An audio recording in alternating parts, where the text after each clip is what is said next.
Taliwa sa pagsuspenso ka Mandaue City Mayor Jonas Cortes sugod sa miaging buwan, positibo ang iyang paghangop niini.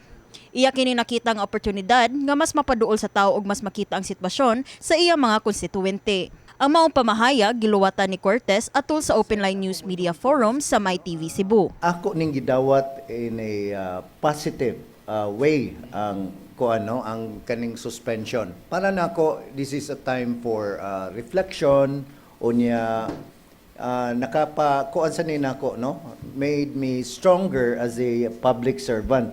As taas gyud ang akong oras ngadto sa katawhan kay wa naman ko sa opisina, more on community kuan gyud.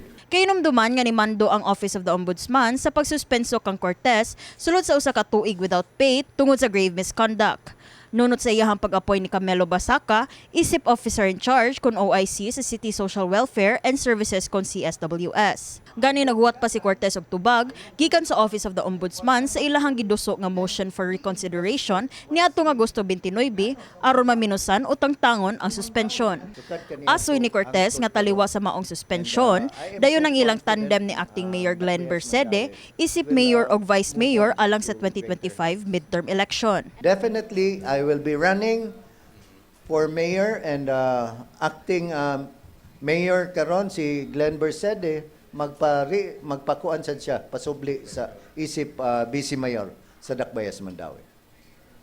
Midugang sab si Bercede nga kontento siya sa ilahang panag-uban ni Cortes ug loyal siya sa ilahang mayor and vice mayor tandem. Lahi nga katong kami yung katandem unta nga siya mo ako'y mo dilis legislative siya nga sa executive department nga magka-tandem yun ang mga unsay ang ay project implement YBI. Sigurado na ni. Saon. Okay. Jonas lang gyapon. So, okay. Karon nga semana na lang ang gipaabot alang sa filing of Certificate of Candidacy, di usay paggawa sa grupo nila ni Cortes ang ilang full electoral state. Premature for me to kuan sa lineup namo karon, and the group decided together with Acting Mayor Glenn nga amo na gining ikuan during the last day of the filing, October 8. So adto na gyud mahibaw-an ang final lineup sa slate sa Team Mandaue. Kini si Elaiza Penaranda, alang sa MyTV, Cebu.